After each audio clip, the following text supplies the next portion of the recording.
दुखा तो फारे कौंदे नहीं से इहो है साडा सानू हर शायद मिली वने असा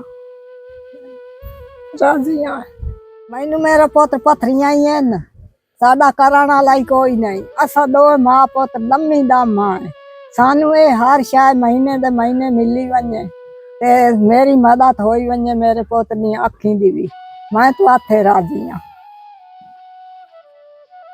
मैं तो आथे राजी आ मेरे पुत्र नु वेख लियो आ वेख लियो अखी तू मदीना पूयूं अखियों ना आख्या बन वैसे चेतरे च तुसा साडी मदद करो असा तुहाडे जरिए रोजी खार असा अस्सलाम वालेकुम व्यूअर्स। मैं आज एक ऐसी फैमिली में मौजूद हूँ। इस घर में ये दो माँ बेटा रहते हैं। ये माँ जी बुजुर्ग हैं, बूढ़ी हैं ये, और इनका जो बेटा है ये आंखों से नाबीना है और वैसे भी ये माजूर हैं। ये देखें आप इसके हाथ। तो 2 दिन पहले मैंने इनकी एक वीडियो अपलोड की थी और वीडियो अपलोड करने के बाद अल्हम्दुलिल्लाह इनके लिए ये राशन का बंदोबस्त हुआ है।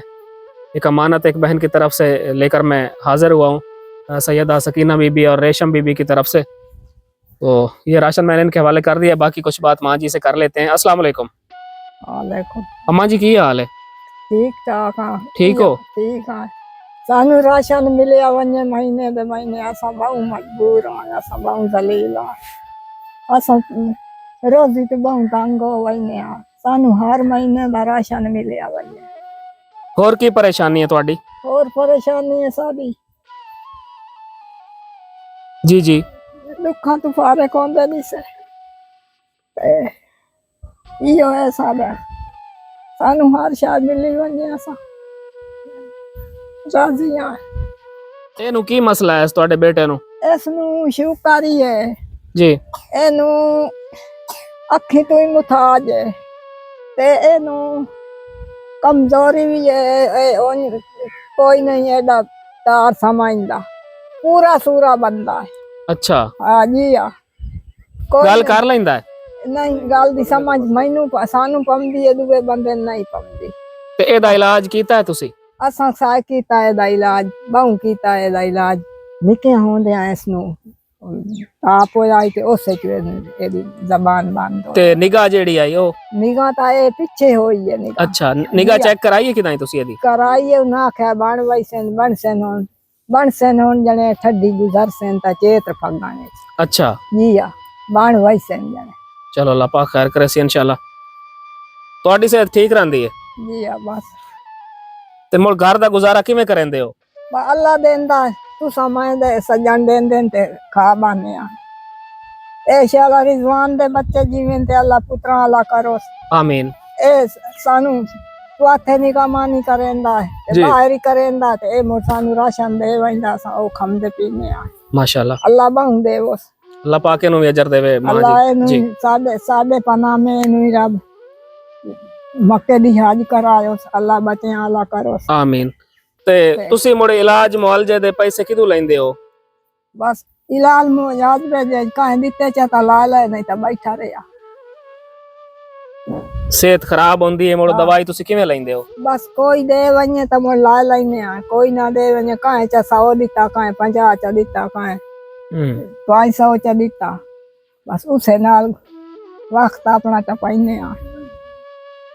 ते हुण तुसी की आखना चाहंदे हो जेड़े तुहाडी वीडियो वेख रहे लोग उन्हां नु?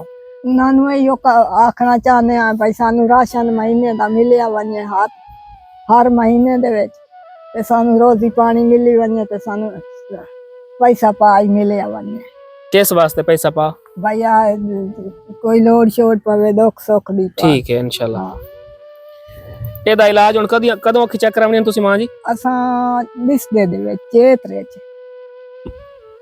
उतले महीने? हाँ उतले फरवरी है। हाँ ठीक है। नाजरीन आप लोगों ने माँ जी की बातें सुनी है। इनका कहना है कि हमें हर महीने राशन दिया जाए और इलाज मुआवजे के लिए पैसों का भी कुछ बंदोबस्त किया जाए ताकि उससे इलाज मुआवजा ये करवा सकें। तो आप लोगों से दरख्वास्त है कि इन माँ बेटे का साथ दिया जाए ये बिल्कुल माँ जी बुजुर्ग हैं और आपने उसकी हालत देखी है इनके बेटे की। ये जिस्मानी तौर पे भी माजूर हैं और जहनी तौर पे भी, और ये आंखों से भी नाबीना हो चुके हैं। तो माँ जी बता रही हैं कि डॉक्टरों से इनका चेकअप करवाया है और उन्होंने कहा है कि फरवरी में आप आएँ और इनकी आंखों का ऑपरेशन हो जाएगा। माँ जी आखे ना डॉक्टर के ऑपरेशन हो जाए। अच्छा, तो आप लोगों से दरखास्त है कि इनका ज़्यादा से ज़्यादा साथ दें ताकि इनके लिए कुछ आसानी पैदा हो सके। मेरे पास इन माँ बेटा के लिए ये राशन अमानत आया था। सैयदा सकीना बीबी और रेशम बीबी की तरफ से मुझे 12,210 रुपये भेजे गए थे, जिनमें से ये 7685 रुपये का ये सामान है, राशन है, और बकाया जो पैसे हैं ये 4550 रुपये हैं।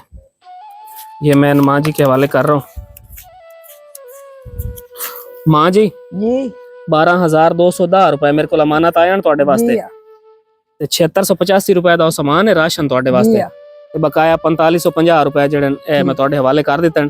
ਤੇ ਸੈयदा सकीना बीबी और रेशम बीबी ਦੀ ਤਰਫੋਂ ਆਇਆ ਹੈ, ਉਹਨਾਂ ਵਾਸਤੇ ਦੁਆ ਕਰ ਦਿਓ। ਅੱਲਾ ਉਹਨਾਂ ਨੂੰ ਇਤਨਾ ਦੇ, ਮੱਕਾ ਮਦੀਨਾ ਵੀ ਖਾਏ, ਉਹਨਾਂ ਦੇ ਬੱਚਿਆਂ ਨੂੰ ਰੱਬ ਰੰਗ ਲਾਏ, ਉਹਨਾਂ ਨੂੰ ਇਤਨਾ ਕੋਈ ਦੇਵੇ, ਸਾਨੂੰ ਦੇਂਦੇ ਦੇਂਦੇ ਨਾ ਥੱਕਣ। ਆਮੀਨ।